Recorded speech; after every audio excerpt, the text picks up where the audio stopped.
União Soviética pode não existir mais, e a Rússia atual pode ter ficado em segundo plano na exploração espacial, mas na verdade, eles foram os primeiros a chegar ao espaço.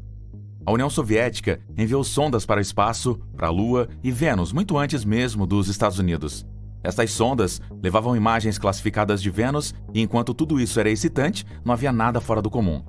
Mas uma análise recente destas imagens revelou algumas descobertas aterrorizantes que poderiam estar presentes na superfície de Vênus. Será que a União Soviética captou sinais de vida em Vênus? E que descobertas recentes foram feitas sobre um planeta que antes se pensava ser inabitável? Vênus é o segundo maior planeta terrestre do Sistema Solar e tem uma gravidade superficial que é muito mais similar à Terra do que qualquer outro planeta rochoso do Sistema Solar. Sempre foi uma concepção errada que Marte é o planeta mais próximo da Terra, mas isso simplesmente não é verdade, pois Vênus está na verdade muito mais próximo da Terra e às vezes chamado de gêmeo da Terra. Em termos de distância, Vênus chega a 38 milhões de quilômetros perto da Terra.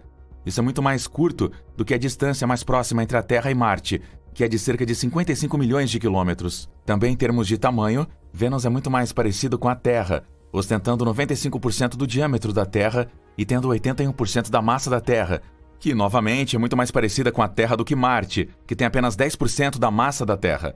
Então, por que Vênus tem uma reputação tão ruim e por que Marte foi pintado como o planeta irmão da Terra? Bem, isso é porque Vênus tem uma atmosfera extremamente densa, que é composta de mais de 96% de dióxido de carbono e mais de 3% de nitrogênio, ambos existentes na superfície do planeta. Mas isso não é tudo. A pressão atmosférica sobre Vênus é excepcionalmente alta, quase 93 vezes a pressão atmosférica sobre a Terra. A pressão superficial em Vênus é de cerca de 4,1 libras por pé cúbico, que é a pressão equivalente a 1 quilômetro sob o oceano. A atmosfera de dióxido de carbono de Vênus cria o mais forte efeito estufa observado em qualquer lugar no Sistema Solar. Isso resulta em uma temperatura superficial de mais de 864 graus Fahrenheit, tornando a superfície de Vênus mais quente do que até mesmo Mercúrio, que está 2 vezes mais próxima do Sol. Para comparação, Mercúrio tem uma temperatura mínima na superfície de menos 364 graus Fahrenheit e uma temperatura máxima de cerca de 800 graus Fahrenheit. Mesmo com Vênus recebendo apenas 25% da exposição solar de Mercúrio, ele ainda gera, de alguma forma, uma temperatura superficial mais alta. Esta temperatura tem sido atribuída à presença de dióxido de carbono na superfície do planeta e tem sido usada como um modelo contra os efeitos das mudanças climáticas aqui na Terra. A temperatura da superfície de Vênus não é a única coisa estranha sobre o planeta.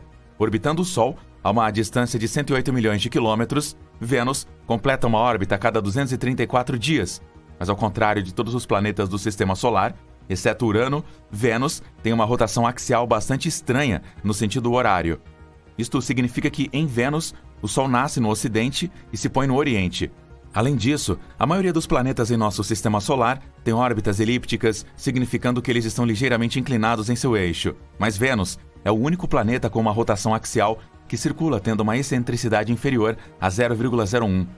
Com uma velocidade de rotação de apenas 6 km por hora, Vênus tem a rotação mais lenta de qualquer planeta em nosso sistema, completando uma rotação axial em 243 dias da Terra, o que significa que um dia em Vênus dura mais de um ano no planeta. Mas esta rotação axial lenta tem o efeito oposto na velocidade do vento do planeta.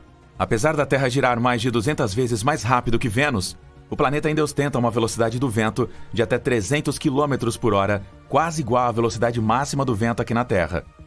Ao contrário de qualquer outro planeta no Sistema Solar, exceto Mercúrio, Vênus não tem luas ou satélites orbitando. Embora tenha sido especulado por astrônomos que Mercúrio poderia ter sido de fato a lua de Vênus durante os estágios iniciais da formação do planeta, mas ou foi eliminada ou simplesmente afastada da fraca força gravitacional e magnética do planeta. Sendo uma das estrelas mais visíveis no céu noturno, Vênus tem sido observada por séculos e nós deveríamos ser capazes de ver a superfície do planeta usando telescópios. Mas ver a superfície venusiana da Terra em luz é impossível, pois todo o planeta está coberto por uma camada opaca de nuvens sulfúricas que refletem a luz desde a penetração até a superfície. Em outras palavras, apesar de Vênus estar mais perto do Sol do que a Terra, ele recebe menos luz solar no solo do que nós aqui na Terra.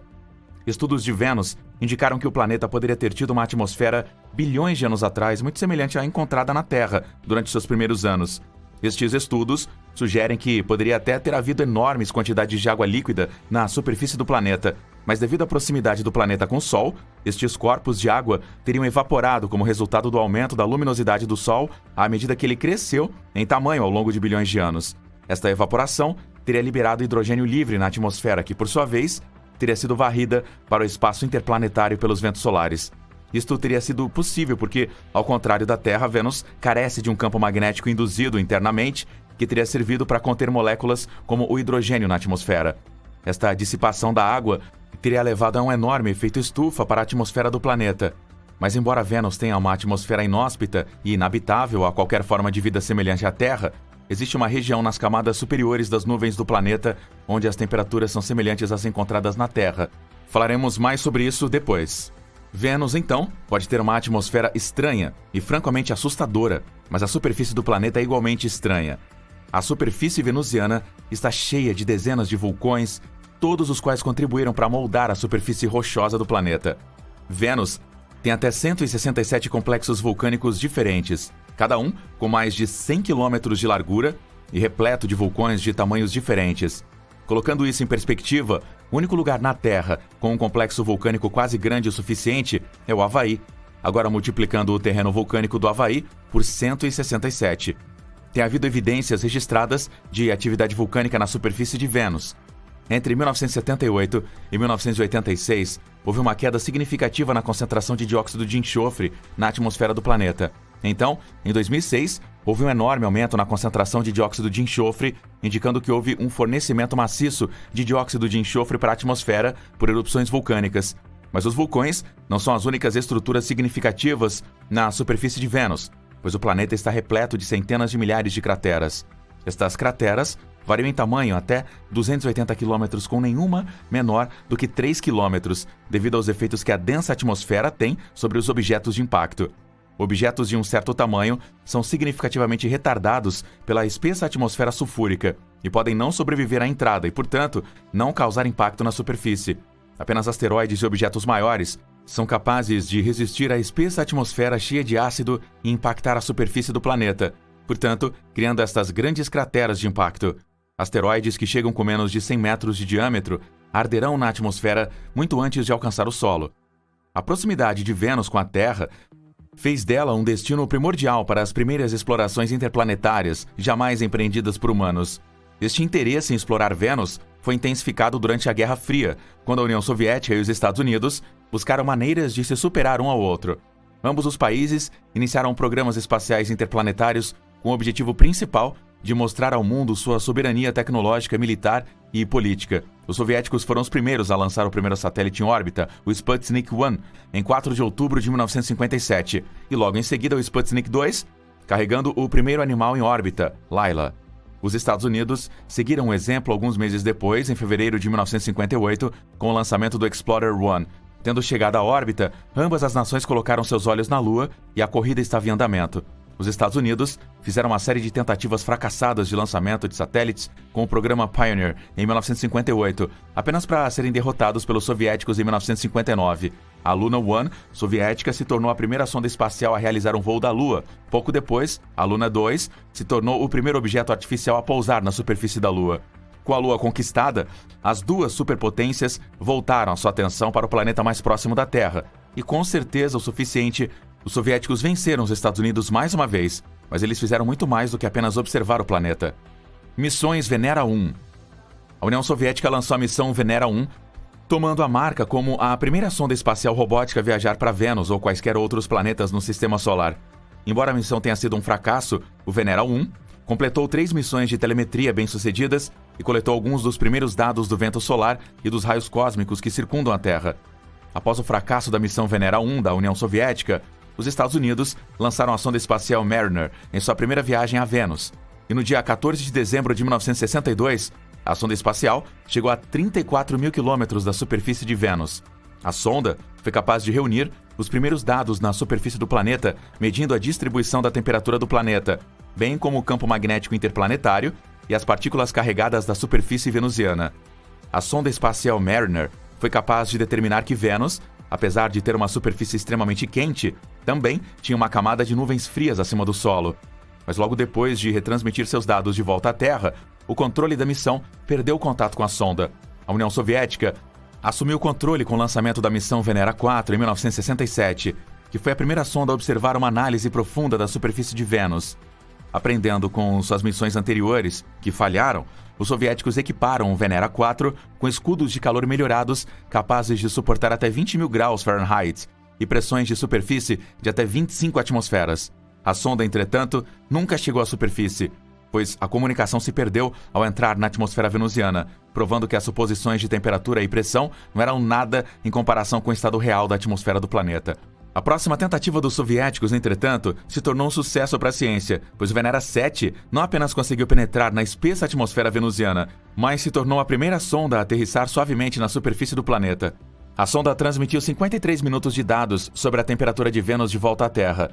Isso forneceu informações valiosas sobre a estrutura e composição da superfície do planeta, mas nem mesmo o Venera 7 conseguiu suportar o intenso calor ácido e a pressão de esmagamento dos ossos de Vênus, e logo a transmissão foi perdida com a sonda. O Venera 9 tornou-se a sonda espacial de maior sucesso lançada pelos soviéticos em 1975. Esta sonda enviou de volta medições precisas da atmosfera do planeta, revelando que as nuvens tinham entre 30 a 40 quilômetros de espessura, e também deu a primeira composição detalhada da atmosfera, revelando a presença de produtos químicos como bromo, ácido clorídrico e iodo. Também revelou que a pressão superficial na superfície do planeta havia sido grandemente subestimada, pensada em cerca de 20 atmosferas, mas na verdade era de até 90 atmosferas. A sonda também enviou as primeiras imagens da superfície venusiana, revelando rochas no solo. Após o sucesso do Venera 9, o Venera 10 também foi lançado, tirando várias fotos e ficou ativo por mais de 65 minutos, antes de desmoronar sob o calor e a pressão. Venera 13 foi, de longe, o mais importante a alcançar a superfície de Vênus, pois esteve ativo por até 127 minutos na superfície. Ele não apenas tirou as fotos mais detalhadas da superfície, mas também perfurou o solo para amostras e medições sísmicas e também tinha um microfone que gravava os sons na superfície em tempo real. Na época, as fotos das missões de Venera foram analisadas. Elas eram emocionantes, para dizer o mínimo, sendo as primeiras fotos da superfície de outro planeta, mas nada fora do comum apareceu. Mas uma análise recente levou os cientistas a acreditarem que o Venera 13 capturou mais do que apenas rochas. Voltando rápido para janeiro de 2012, quando um renomado cientista russo relatou ter descoberto sinais de objetos vivos, enquanto fazia uma análise mais detalhada das imagens do Venera 13, o Dr. Leonid Ksanfomelety, um pesquisador sênior da Academia Russa de Ciências, publicou um artigo detalhando sua análise profunda das imagens panorâmicas obtidas pelo Venera 13, afirmando ter encontrado objetos que exibem alguns traços de organismos vivos. Ele analisou algumas das imagens tiradas por duas câmeras diferentes no Venera 13 e encontrou alguns objetos relativamente grandes que pareciam mudar de tamanho de 1 decímetro para meio metro. Alegadamente, os objetos não pareciam apenas mudar de tamanho, mas estavam presentes em algumas imagens e ausentes em outras. O primeiro objeto que ele notou foi o disco, que não parecia ser nenhuma parte da nave, que poderia ter se destacado e medido cerca de 0,3 metros de diâmetro. Ele levou à hipótese de que a posição ou forma desse disco, que é indicada pela seta A na imagem, mudou relativamente ao módulo de aterrissagem. No quadro de 72 minutos, parecia que o disco desenvolveu um arco e no quadro de 86 minutos, o arco do disco se alongou e se fragmentou. Outro objeto intrigante foi um tipo de um escorpião, que apareceu por volta dos 90 minutos de observação do proprietário. No início, a suposição era que, desde que o lander estava operando por quase 90 minutos antes do objeto aparecer, ele era resultado das partes defeituosas da câmera sucumbindo ao calor e à pressão. Mas essa teoria foi rapidamente descartada, pois o módulo terrestre operou por mais de 1 hora após o objeto ter aparecido e em condições de operação impecáveis, antes de falhar. Isso revelou que o sistema ainda estava operacional e não havia razão para suspeitar que as câmeras estavam falhando e produzindo pontos borrados que poderiam ter explicado a imagem bizarra.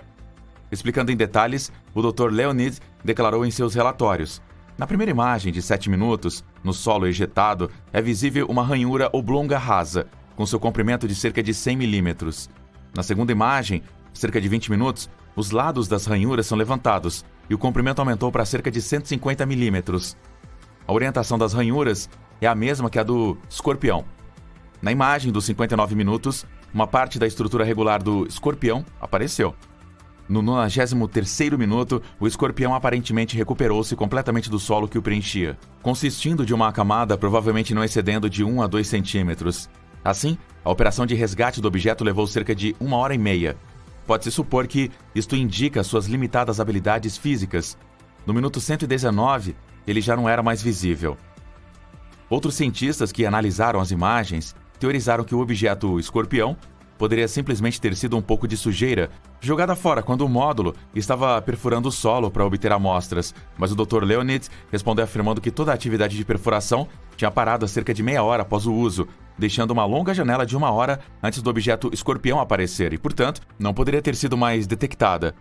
O doutor também apoiou as suas afirmações com o fato de que toda a sujeira observada nas imagens era estacionária e permaneceu a mesma durante todo o tempo, mas o objeto escorpião parecia estar faltando em algumas imagens. O doutor concluiu a sua publicação afirmando que é possível que detritos soltos da broca possam ter entrado no objeto escorpião durante a primeira hora de pouso e devido à natureza lenta e às capacidades físicas dessa criatura suspeita, demorou um certo tempo para rastejar para fora debaixo da sujeira.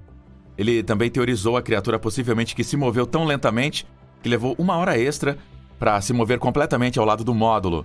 Daí o porquê de parecer estar faltando em quadros posteriores. Como as imagens foram tiradas há mais de 30 anos, não havia como confirmar completamente as teorias do doutor. Mas outro estudo recente parece apoiar as reivindicações do doutor de vida em Vênus, mas desta vez não foi no chão, mas quase 30 quilômetros acima na atmosfera venusiana. A missão Pioneer, embarcada pelos Estados Unidos em Vênus, que tinha 4 pequenas sondas que mapeavam a atmosfera do planeta em 1978, uma recente reanálise dos dados que suportava a existência de fosfina, um gás que só era conhecido por ser produzido por organismos vivos, foi levantada. Uma equipe da Universidade de Cardiff, liderada por Jane Graves, anunciou que tinha descoberto a existência de fosfina na atmosfera do planeta. A descoberta foi bizarra, para dizer o mínimo, pois fosfina é um gás produzido apenas por micróbios ou em condições laboratoriais cuidadosamente controladas. A equipe declarou que o gás fosfina tinha sido encontrado a cerca de 30 quilômetros acima da superfície de Vênus. Uma área na atmosfera muito parecida com a Terra, com pressão reduzida, baixos níveis de dióxido de carbono e temperaturas tão baixas quanto 30 a 50 graus Celsius. Esta camada da atmosfera é provavelmente um ambiente mais similar à Terra do que qualquer outro lugar em todo o nosso sistema solar, incluindo Marte. Os cientistas teorizaram que a descoberta de fosfina nesta camada particular da atmosfera pode ser apenas a indicação de vida em Vênus. A equipe chamou sua teoria de hipótese da vida nas nuvens, afirmando que poderia ser possível que organismos semelhantes à Terra existissem na porção estável da atmosfera, usando as abundantes quantidades de enxofre como alimento e liberando o gás fosfina como um produto residual. Isto certamente explicaria os níveis reduzidos de enxofre nesta camada da atmosfera, pois ele seria consumido em um ciclo recorrente por estes organismos. Outro fato inexplicável que parece apoiar esta teoria é a presença de uma camada de partículas não identificadas na atmosfera do planeta que parecem absorver luz ultravioleta da mesma forma que alguns micróbios fazem aqui na Terra. As partículas foram marcadas como absorvedores desconhecidos e foram até mesmo observadas como sendo do mesmo tamanho das bactérias, com uma forma não circular característica também. Mas outros cientistas também deram uma olhada nos dados publicados por Jane Graves e sua equipe e afirmaram que, embora a teoria pareça plausível, ainda há algo inexplicável. Os níveis de fosfina descobertos são em quantidades muito menores do que o previsto e, se de fato houvesse organismos consumindo enxofre e liberando algum tipo de resíduo, deveria haver vestígios desses resíduos químicos. A análise dos dados ainda não mostrou quaisquer sinais de qualquer outra substância química que possa ser caracterizada como resíduos orgânicos na atmosfera venusiana. Enquanto ainda há especulações sobre a existência destes supostos organismos, os biólogos afirmaram que a vida na Terra evoluiu seguindo a morfologia e composição química do nosso planeta. Portanto, nós não devemos esperar que a vida em cada planeta siga o mesmo padrão e deixe espaço para ocorrências explicadas, já que cada planeta tem sua própria jornada evolutiva única. Enquanto a comunidade científica ainda debate a possibilidade de vida em Vênus, a NASA está dando passos ativos para estudar estes fenômenos orgânicos, lançando 2 novas missões para este fim. As missões, que foram codinomeadas Da Vinci e Veritas, já foram comissionadas e serão lançadas em algum momento em 2028. A NASA não é a única agência espacial que está de olho em Vênus. A Agência Espacial Europeia também encomendou seu próprio projeto com a missão Envision, que será lançada a caminho de Vênus no início dos anos 2030. Com estas missões já em andamento, tem havido especulações sobre a possível colonização de Vênus. É claro que há questões das temperaturas abrasadoras e pressões de esmagamento de ossos, mas poderia haver uma solução para esses problemas. Devido à atmosfera densa em Vênus, tem havido planos para usar isso na construção de estruturas que foram marcadas cidades flutuantes. Estas cidades seriam seladas e preenchidas com oxigênio e nitrogênio, que funcionariam da mesma forma que o hélio trabalha na Terra, levantando objetos selados. Com a ajuda de motores propulsores adicionais, nós mesmos teríamos estabelecido colônias flutuantes na atmosfera venusiana. Isto pode soar como algo de um filme de ficção científica e pode parecer inalcançável, mas a NASA levou a ideia muito a sério. A agência já encomendou um estudo sobre o conceito com um projeto chamado High Altitude Venus Operational Concept, ou Projeto HAVOC, para abreviar. Enquanto a maioria do foco interplanetário permanece fixo em Marte, pode haver um interesse renovado em nosso vizinho mais próximo, Vênus, na próxima década. Ao contrário de Marte, a proximidade de Vênus com o Sol dá mais oportunidades para aproveitar a energia solar em quantidades sem precedentes para alimentar quaisquer estruturas que possamos precisar para sobreviver à dura atmosfera venusiana. Então a pergunta permanece: existem realmente organismos vivos em Vênus? E a colonização da dura atmosfera venusiana é possível? Conte pra gente o que você pensa nos comentários abaixo e a gente se fala no próximo vídeo. Tchau!